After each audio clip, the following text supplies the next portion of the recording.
ابو سعید رضی اللہ عنہ سے روایت ہے کہ وہ رسول اللہ صلی اللہ علیہ وسلم کے پاس آئے، آپ بخار میں مبتلا تھے، تو انہوں نے اپنا ہاتھ آپ کی چادر پہ رکھا، کہا ہے اللہ کے رسول آپ کا بخار تو بہت سخت ہے۔ آپ نے فرمایا بے شک ہمارا حال اسی طرح ہوتا ہے، ہم پر آزمائش زیادہ سخت ہوتی ہے اور ہمارا اجر بھی زیادہ ہوتا ہے، یعنی جس کی آزمائش بڑی اس کا اجر بھی بڑا، جس کی تکلیف زیادہ اس کا ثواب بھی زیادہ۔ پھر انہوں نے پوچھا اے اللہ کے رسول لوگوں میں آزمائش کے لحاظ سے سخت کون ہوتا ہے؟ آپ نے فرمایا انبیاء۔ کہا پھر کون؟ آپ نے فرمایا علماء۔ کہا پھر کون؟ فرمایا نیک لوگ۔ اب ہونا تو یہ چاہیے تھا کہ جو نیک لوگ ہوں، یا عام طور پر لوگ یہی سمجھتے ہیں کہ اگر ہم نیک کام کر رہے ہیں، عبادت کر رہے ہیں، تو پھر ہماری زندگی میں تو کوئی مشکل نہیں ہونی چاہیے۔ نہیں، مشکلیں ہوتی ہیں ان کی زندگی میں، لیکن وہ برداشت کر کے خوشحال ہوتے ہیں، وہ دل سے خوش راضی رہتے ہیں، اور وہ سمجھتے ہیں کہ ہر لمحہ ہمارا اجر بڑھتا چلا جا رہا ہے، لہٰذا یہ چیز ان کو اطمینان دیتی ہے، اور وہ اس پریشانی پہ پریشان نہیں رہتے ہر وقت، بلکہ اللہ سبحانہ تعالیٰ کی طرف رجوع کرتے ہیں۔ نبی صلی اللہ علیہ وسلم نے یہ بھی فرمایا کہ ان کو یعنی نیک لوگوں کو بعض اوقات ایسی تکلیفیں آتی ہیں، کچھ لوگ آزمائش پر بھی خوش ہوتے ہیں بنسبت اس شخص کے جو کچھ دیے جانے پر خوش ہوتا ہے۔ یعنی عام لوگوں کا حال کیا ہوتا ہے کہ جب ان کو کچھ دیا جاتا ہے تو وہ خوش ہوتے ہیں، لیکن انبیاء اور نیک لوگ جب ان پر کوئی تکلیف آتی ہے تو خوش ہوتے ہیں، وہ سوچتے ہیں کہ ہمارے رب نے اس کام کے لیے چنا۔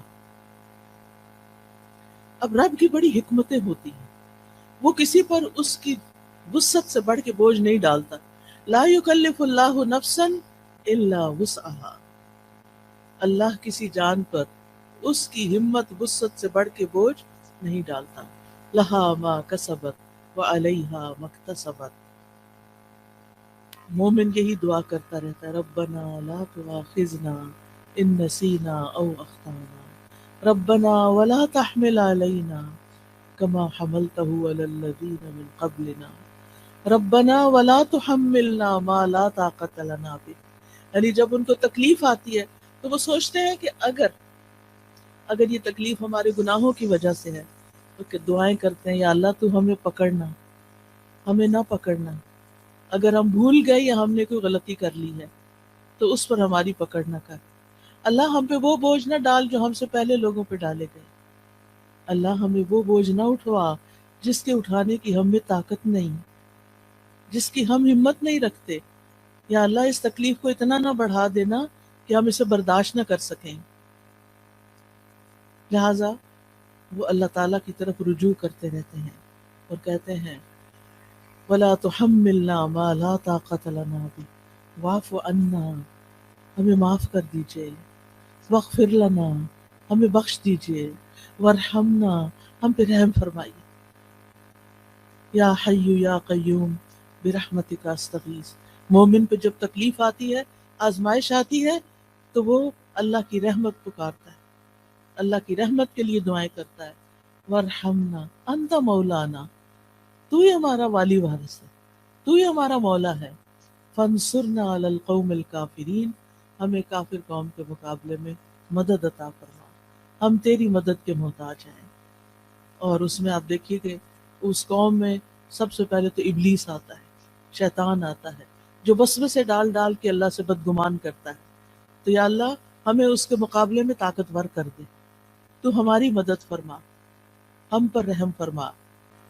پھر اسی طرح ہم دیکھتے ہیں کہ نبی صلی اللہ علیہ وسلم ہر طرح کی تکلیفوں سے آزمائے گئے، یتیم پیدا ہوئے، ماں بھی فوت ہو گئی چھوٹی عمر میں، پھر دادا فوت ہو گئے، پھر چچا مددگار تھے عین مصیبت کے سال وہ بھی فوت ہو گئے، بیوی بڑی غمگسار تھی حضرت خدیجہ، وہ بھی فوت ہو گئی، پھر وطن سے پیار ہوتا ہے، حالات اتنے تنگ ہو گئے، آزمائشیں اتنی بڑی، 3 سال تو ایک گھاٹی میں گزارنے پڑے جہاں کچھ کھانے پینے کو نہیں تھا، اور پھر بالآخر مکہ چھوڑنا پڑا، چھوڑتے ہوئے کہا ہے مکہ تو مجھے سب سے پیارا ہے، اگر تیرے رہنے والے مجھے یہاں سے نہ نکالتے میں کبھی نہ جاتا یہاں سے۔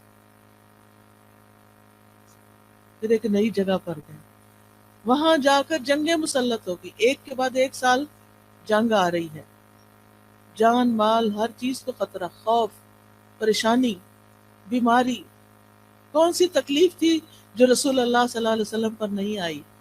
پھر آپ کے بیٹے بھی فوت ہو گئے، پھر حضرت ابراہیم جو چھوٹے تھے وہ پیدا ہوئے ماریہ قبطیہ سے، اور ان کی وفات پر آپ رو دیے، آپ کی آنکھوں سے آنسو گر رہے تھے۔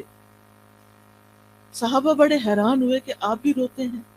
آپ نے فرمایا ان العین تدمع والقلب والقلب يحزن ولا نقول الا ما يرضى ربنا وانا بفراقك یا ابراہیم لمحزونون۔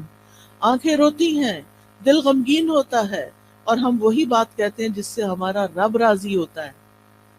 دل میں غم ہے، آنکھوں میں آنسو ہیں، یہ منع نہیں ہے، یہ ہوگا، لیکن زبان سے کوئی ایسی بات نہیں نکالیں گے جو رب کو ناراض کرے۔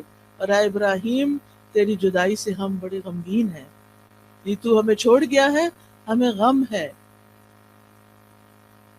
سوال یہ پیدا ہوتا ہے کہ یہ تکلیفیں آتی کیوں ہیں؟